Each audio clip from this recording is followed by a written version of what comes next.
வணக்கம் நண்பர்களே. இது வீடியல் விலாக்ஸ் கதை கேட்கலாம் வாங்க. இதுக்கு முன்னாடி ஒரு 25 எபிசோட்ஸ் சொர்க்கம் நடுவிலேன்னு பாலகுமாரன் கதை சொன்னோம். நிறைய வரவேற்பு இருந்துச்சு.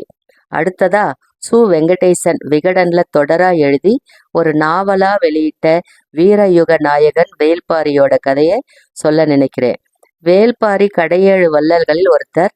முல்லைக்கு தேர் கொடுத்த வள்ளல்னு நாம படிச்சிருக்கோம். அவரோட கதையை நான் படித்து என்னோட சொந்த நடையில் சொல்ல போகிறேன். படிக்க படிக்க ரொம்ப இன்ட்ரெஸ்டாக இருக்குது. கதையோட முன்னுரையை சொல்கிறதுக்கு முன்னாடி இதுவரை நம்ம சேனலுக்கு சப்போர்ட் பண்ண அனைத்து நல்ல உள்ளங்களுக்கும் நன்றி. தொடர்ந்து சப்போர்ட் பண்ணுங்க. வாங்க கதை கேட்கலாம்.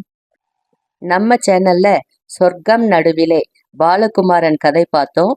நான் கேசவன் நாராயணனா மாறி அவருடைய அனுபவத்தை அவருடைய நடையில் சொன்னேன். இப்ப ஒரு புது பயணத்தை தொடங்கலாம். வெங்கடேசன் அவர்கள் எழுதிய வேல்பாரி நாவல் என் நடையில என் குரல்ல சொல்லணும்னு ஒரு ஆசை. பொதுவா யூடியூப்ல பொன்னியின் செல்வன், பார்த்திபன் கனவு, சிவகாமியின் சபதம் இந்த மாதிரி நாவல்கள் பற்றி நிறைய பேர் பேசியிருக்காங்க.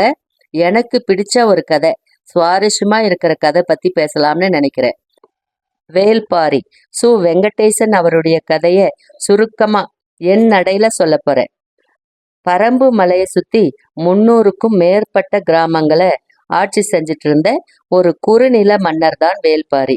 இயற்கை வளங்களை மட்டுமே நம்பி வாழ்ந்துட்டு இருக்கிற சந்தோஷமான மக்களை பார்த்து பல பேருக்கு பொறாமை. குறிப்பா சொல்லணும்னா மூவேந்தர்கள், சேர, சோழ, பாண்டியர்கள். இவங்களுக்கு பரம்பு மலையில இருக்கிற வளங்களை அபகரிச்சுக்கணும் அப்படின்னு ஒரு பேராசையில தனித்தனியா படையெடுத்து தோத்து போயிட்டாங்க. இவங்க 3 பேருமே போர் செய்யறதுல ரொம்ப திறமசாலிங்க. ஆனா பாரிக்கிட்ட தோத்து போயிட்டாங்க. தலையானங்காலத்து போர், வெண்ணிலை போர், வாகை பரந்தலை போர், கழுமலை போர்னு பல போர்களை ஜெயிச்சவங்க. ஆனா பாரி ஆட்சி செஞ்ச பரம்பு மலை போர்ல 3 பேரும் ஒரு சேர தோல்வி அடைஞ்சிட்டாங்க. வரலாற்றிலேயே முன் எப்பவும் நடக்காத வீர சரித்திரம் இது. அதுக்கு பின்னால மூவேந்தர்களும் சேர்ந்து சதி செஞ்சு பாரியை கொன்னுட்டாங்க. வீரத்தால சாதிக்க முடியல, துரோகத்தால சாதிச்சாங்க. அந்த விதத்துல பாரி தோத்துட்டாரு. மூவேந்தர்கள் ஜெயிச்சு பரம்பு மலையோட வளங்களை கவர்ந்துக்கிட்டாங்க. ஜெயிச்சவங்க பேர் யாருக்கும் தெரியாது. ஆனா தோற்கடிக்கப்பட்ட பாரி வரலாற்றிலேயே மிக சிறந்த நட்சத்திரம் ஆயிட்டாரு. வள்ளல் பாரின்னு அன்பா அழைச்சாங்க.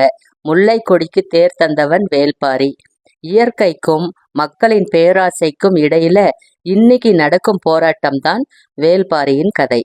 இந்த அளவுக்கு பேரும் புகழும் கொண்ட வேல்பாரியுடைய கதையை திரு வெங்கடேசன் அவர்கள் வேல்பாரி என்ற தொடர்கதையா விகடன்ல எழுதி அது பின்னாடி முழு நாவலா வெளியிட்டாங்க.